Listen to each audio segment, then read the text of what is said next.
Hello friends, my name is Martinez and it is Sunday, October 20th, and I'm starting a reading vlog. Since Booknet Fest, I've been sinking a lot more time into reading and into snarksquad.com, which has been a lot of fun to be able to do this again, to do those hobby things more frequently. But this channel has had a slow start back up, primarily because once I get out of the habit of making videos, I don't know, for some reason it really takes me a long time to just kind of gear back up and get used to being in front of the camera and talking and like putting together ideas in my head. I'm also this person that when I get into do list debt, it's very difficult for me to grab onto where I should start again. My methodical mind wants to start exactly where I left off and like do everything in order, but that also gives me a lot of anxiety. So I end up having to process for a while before I'm finally like, okay, give yourself permission to do whatever you can and wrap up the books that you want to and talk about the books that you want to. You don't owe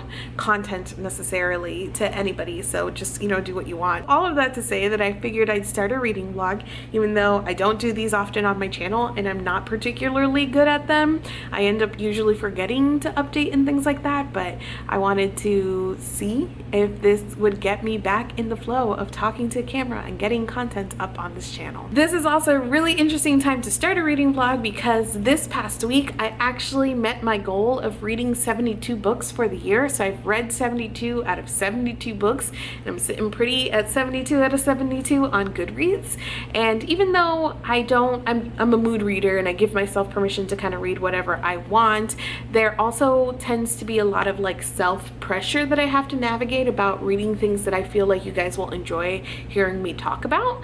I've read a lot of like quick, easy, just okay, like paranormal romances and things that really got me through stressful times, but there were books that I wanted to consume quickly at the moment that I don't necessarily want to talk more about. So, there's always that in the back of my mind of balancing content that I think you guys will enjoy with like media that I want to consume just because I think it will make me feel better or will be entertaining in the moment. The like 72 goal doesn't put pressure on me necessarily, like I have to meet it. It's a nice goal to meet, but sometimes when I'm picking things to read, I do think a lot about keeping it diverse in terms of like genres I'm reading, keeping up with some things that are more timely or whatnot. But something about meeting 72 books like just kind of took the weight off, and I'm like, I'm free, I can do what I want. So a lot of what I want right now is to reread some favorites, no big shock there, and to close out some series that I have open. I have a ton of unread series and I'm really bad at finishing series,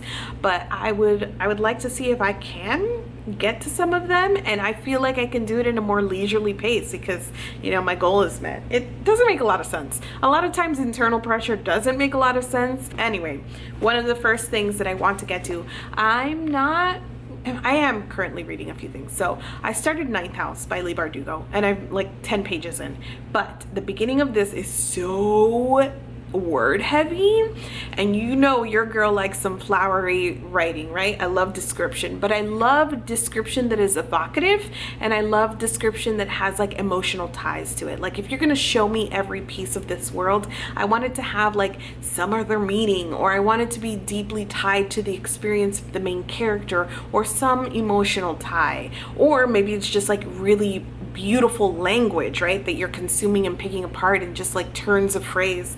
The first 10 pages of this book so far is just like word salad, word heavy. Honestly, these sentences, some of them go on forever and I'm like, where are you taking me? And where she's taking me is just like literally telling you every statue, brick, and building on Yale's campus or whatnot. And I've heard from some people that it's like that for a little while and then it comes down. So I think I will continue to read, but it's not something that's easy to get into right now in my current reading mood, but it's on the back burner. I wanted to like read it with everybody and be in the hype, and then I read the first 10 pages and I was like, whoa boy. So anyways, I'm reading Ninth House, and I'm also reading the 10,000 Doors of January. I think it's something thousand. I should have looked that up, but I'm about 20% of the way through that, and I'm actually listening to that on audio, and I loved the beginning of it. So I'm trying to pace myself there because I really want to savor this story that started off in a very like fairy tale-esque way, and I think you know, doors. It's gonna be Portal Fantasy, which is also something that I love, so I'm taking my time with that one.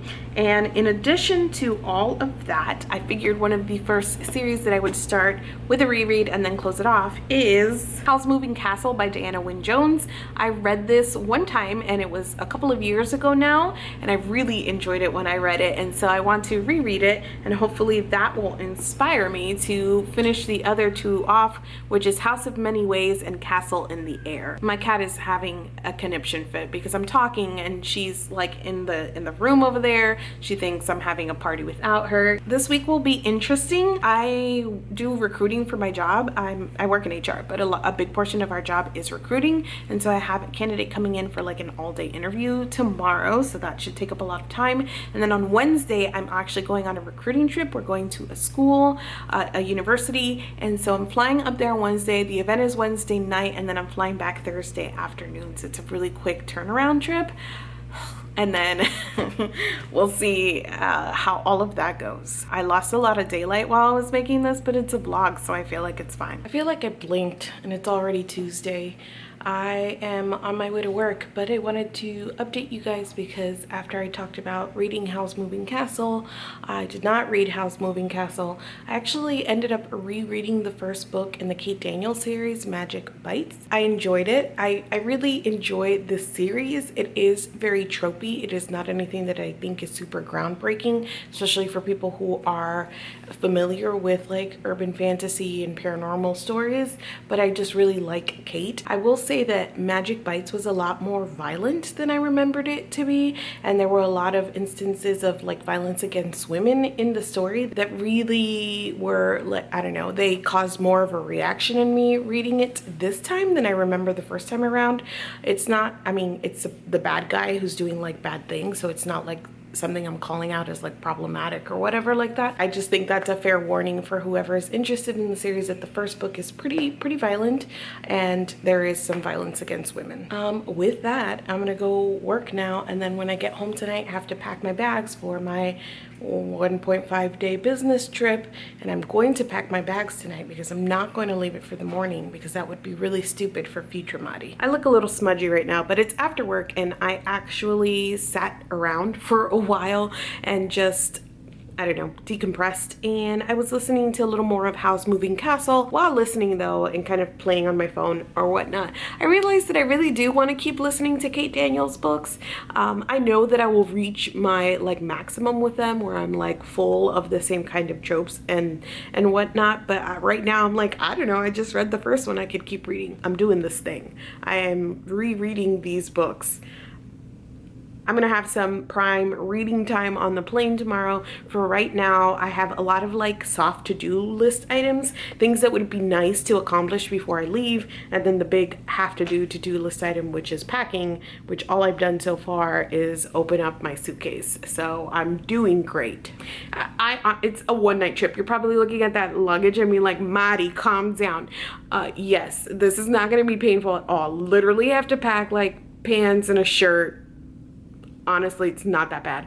I'm taking a checked luggage because I'm going, it's a career fair, so we have like a whole table and booth setup. So instead of like lugging that and a carry-on, I'm just putting everything into a bigger checked luggage so I can just send it on its way and get on the plane. And I had to check my booth anyway, so I figured I might as well put the booth inside of the checked luggage and put all of the other stuff that I have to take in there, so I'm not just overpacking for a one-night trip. I arrived in Providence on Wednesday, and then after we got to the hotel and put our things down, we went straight to the event. It was like a career fair basically, and so we were there until about 7, and after that there was like a reception cocktail hour for the people, for the employers, so we went to that, and then after that we went to get dinner right next to the hotel, and then we were like dead tired, so we went to sleep. The next morning we visited the school very briefly and then walked around Providence for a little while. Two Floridians who were absolutely enamored with the fall colors, and the weather was stunning. It was absolutely stunning the 24 hours that I was there or whatnot. It was a little bit cold in the morning, but it ended up getting pretty warm, and it was so sunny and bright that we were walking around with like no sweaters or jackets on, and we were totally fine. So I was kind of like, if this were fall weather all the time and if it never became winter, like I would definitely live there. It was beautiful. I loved it. I would definitely go back to Providence and explore the area a little bit more, but we had a plane to catch that very day. And so I made it back home yesterday at like 6 p.m. and I thought about updating, but I was just wrecked. I kind of am still this morning. I'm running late to work, but I let them know that I was just kind of getting my life together. I've been reading a lot because of the plane and everything. So I ended up reading the first 3 books in the Kate Daniels series. And currently I am 80% of the way through Magic Bleeds, which is the 4th book. The podcast episode for this week over on Snark Squad Pod is about like death of the author or authorial intent, kind of like we talk a little bit through that, and then through our relationship with canon. And Deboki from Okie Dokie Boki is our guest on that podcast. I almost said panel because she was on the panel at BookNet Fest, and then that kind of, you know, we were inspired to do an episode kind of around that as well. And it was a really interesting conversation because we talked about our personal relationships with canon, and I'm a type of person that I don't really care past like the end in a book about like additional material. It's part of the reason too that I'm really bad at finishing series, is because there comes a certain point when I'm satisfied with the story as it is, and I don't really feel the need to continue to read more.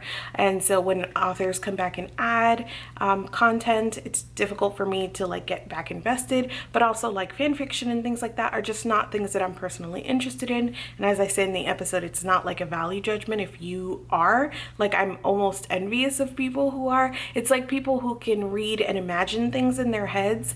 I'm not very good at that either, and I wish I were. That's like just like a statement kind of thing, not like a value judgment. And you know, there's part of me that wishes that I were a little bit more invested in like playing in the sandbox and using characters and worlds as tools versus just being so strict with the canon. But in my brain, I'm like, it's not something that I necessarily want to or need to engage with. And so we started kind of down that path and started talking about like, you know, non-canon relationships and things like that, and how people, in order to engage in some of that discourse or to ship certain people together, you kind of have to erase certain parts of canon and reimagine it. And I'm just like, it's absolutely baffling to my very literal brain. That conversation, I kept thinking about it after I listened to the episode this week, and then I started thinking kind of about like, we brought up the examples of like Buffy and Spike and things like that. I kept thinking about this idea of like enemies to lovers, and I had like some brief disjointed airport thoughts on Twitter about how like it will probably never really be for me, because there is something about the narrative of like that I love you but I hate you, and I love you but I'm trying to kill you, or anything like that, is just inherently not for me. And it is way too close to like the actual discourse and narrative of abuse for me to ever feel like I can, even in fiction, find that appealing. There are cases where hate to love is something that I find pretty compelling, but enemies to lovers is not one that I can get behind a lot of the time. Anyway, the point of this whole ramble, you guys, are these reading vlogs or ramble vlogs, is that Curran and Kate Daniels start off in a very antagonistic kind of relationship, sort of. So I don't know that I would call this hate to love. Kate Daniels definitely goes around town telling everybody that she hates Curran, which is the main love interest. He's the, you know, I almost called him a werewolf. He's a shapeshifter. He turns into a lion. It's paranormal romance. But also I think that a lot of their friction is at like a headbutting of wills and of like power and learning how two very powerful people can compromise, kind of thing. But Curran is also very, again, tropey with paranormal romance. He's like an alpha male, and there's a lot of that like protectiveness and wanting to control Kate in certain regards, or like telling her what she can and cannot do, but usually in instances where her life is in danger, and he's like, Kate, do not go and throw yourself at the monster, kind of thing. If you're like me and you're persnickety about like alpha males, this is right on the line of like what I can enjoy. And I think the reason that I don't hate this. The reason that I enjoy this series overall is because Kate stands her ground. I love Kate Daniels. She's such a badass. She is a grown-up Buffy, honestly. Just rough around the edges, but has such a strong sense of her own morality and of wanting to help people, and is super powerful and just snarky as heck. She's like definitely, you know, gunning and punning kind of thing, but I love Kate, and so she really stands her ground. And even when it's clear to her that she cares for Curran, she still has to contend with, like, okay, this is who he is. He's like an animal and this is how he thinks that, like, I don't know, he should woo me. So there's a lot of that in the fourth book. Apart from rereading stuff I've already read, I'm also reading the 10,000 Doors of January. I'm 30% of the way through that, and it's really beautiful writing, and it should be right up my alley because it is very fairy tale-esque, and it's portal fantasy, two things that I enjoy. And like I said, the writing is beautiful, and I feel for the main character so far. It's slow starting because the main character, like, her whole spiels that she's kind of been trapped sort of and raised in a certain way, and she doesn't feel like she has like the courage or the autonomy to step out of that. But it's now 30% into the book, and we're still getting scenes of her like, I didn't do anything, and I understand why that characterization is there, and it makes sense for the character, but it isn't always like a fun reading experience if like 30% into the book your character is still talking about how she doesn't have the courage to do anything. I'm like, I don't know, girl, find some courage. Like, it's intercut with like another story, and those, like, again, I love stories within stories, and I enjoy those pieces, but what it's doing to the pacing I'm not necessarily enjoying. And then the other thing is that this takes place in the 1900s sometime, like early 1900s, I think, so there's a lot of like colonialism, and I'm not trying to say that the author is like representing it bad.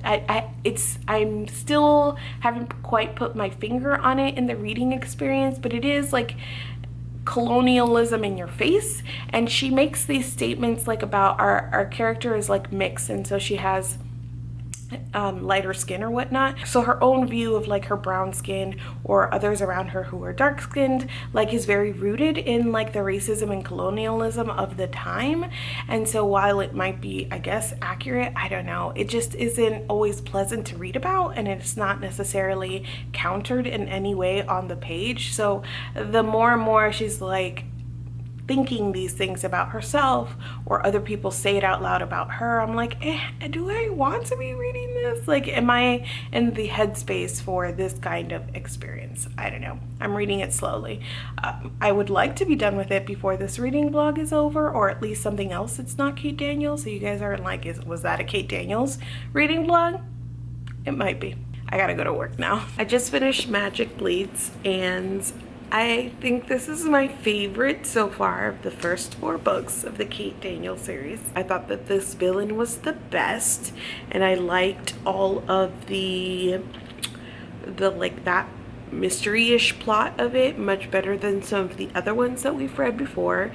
The balance between plot lines was great, and I loved how it ended because it just kind of cemented even though this relationship between Curran and Kate began kind of tricky, and like navigating the politics of like the paranormal romance is definitely there, the book ends in such a way where you're like, beautiful, I love it, romance, yes, great. Kate kind of switches jobs now after this book. She kind of finds herself like leaving her previous situation and establishing a new one, and because of the relationship between Kate and Curran, then you get like a bigger focus on the politics of what Kate is involved in.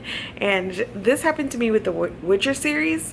Sorry, it's still wine. But this happened to me with the Witcher series, in which I was there for like the monster killing with Geralt, and I loved the 2 beginning books of the series where it's just literally short stories of him like wandering around and killing monsters. Like, I was like all about it. But as you enter the main portion of the series, it becomes much more heavy political intrigue, and there's like 8,000 countries fighting this war and trying to keep track of like who all the countries and rulers are. Like, that political kind of intrigue and the machinations or whatnot are not my favorite thing to read about. So I'm curious, now that I'm on like this binge and it's exactly right for my current mood of reading, how far I'll make it before I stop again. Hopefully through the whole series. I think it's like 10 or 11 books and I've read the first 4, but I'm not actually holding my breath. I've got like some plans for this weekend, and part of it is that tomorrow I have to record a podcast. So I have a podcast called Cooler Than Homework, and it's me and 3 of my friends, and we're just making our way through the Disney Channel original movies. So we're just watching them as adults and like talking about like what we remember from our childhood of these movies, but then also kind of like talking about the experience of watching them as adults and talking about other media in some sort of like related way. It's been such a fun experience going through that, and I've been enjoying the movies more than I thought that I would. So anyways, we're recording the next episode of Cooler Than Homework tomorrow, and it's Johnny Tsunami, and I was gonna watch it. I usually wake up early because there's a time difference between me and the other 3 hosts who are in Montana. I can usually wake up on Saturday mornings, watch the movie that we're talking about, and then record the episode. But I'm actually going to breakfast with my best friend Jen tomorrow, and I haven't seen her in a little while, so we like squeezed this into our schedules. So it's like a 1, 2, 3 punch for me of breakfast with Jen, podcast recording, and then we have a snarkathon.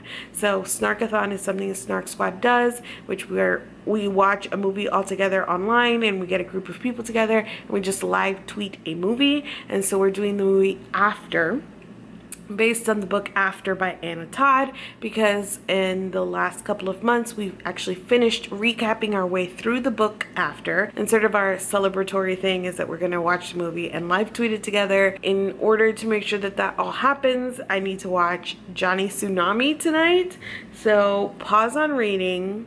I'm gonna watch this DCOM.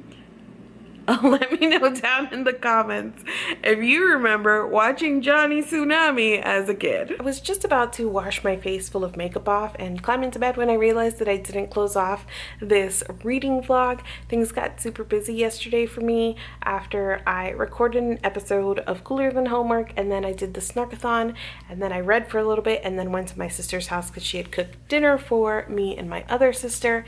And then when I got home, it was not too late, but I just was already super tired and leftover tired from the week and the travel and everything. So I came to bed, I read some more, and I fell asleep. So in total, I got through 60% of the 10,000 doors of January. So I went from 30 to 60%, and I really wanted to finish so that I could close off clean on this reading vlog, but again, I was just so tired and so busy today that I couldn't even like sneak it in or whatnot. I haven't done any reading yet, so we're ending at 60%, and I have to say that after my last update, this book has won me over a lot more. It is still going very slow. Now at 60%, we finally have like the whole view of what is actually happening. And she starts to hint at it pretty early, even after like I made that last update. Like I had, the next time that I opened the book, I started to see like, oh, okay, this is what's happening. And so she does it in a way that felt satisfying to me, that I knew that she was clearly showing us what was happening. So it wasn't like a big reveal, but more of a slow, satisfying one. And finally, we have all of those pieces together. So at 60% of the book, we're just really starting to get an idea of what the story and the stakes are. So it is very slow, but I find now that I'm more appreciative of it because I'm enjoying the story a lot more, and the writing is still very beautiful. In addition to that, I almost finished the 5th Kate Daniels book, Magic Slays. Like I'm at 95%.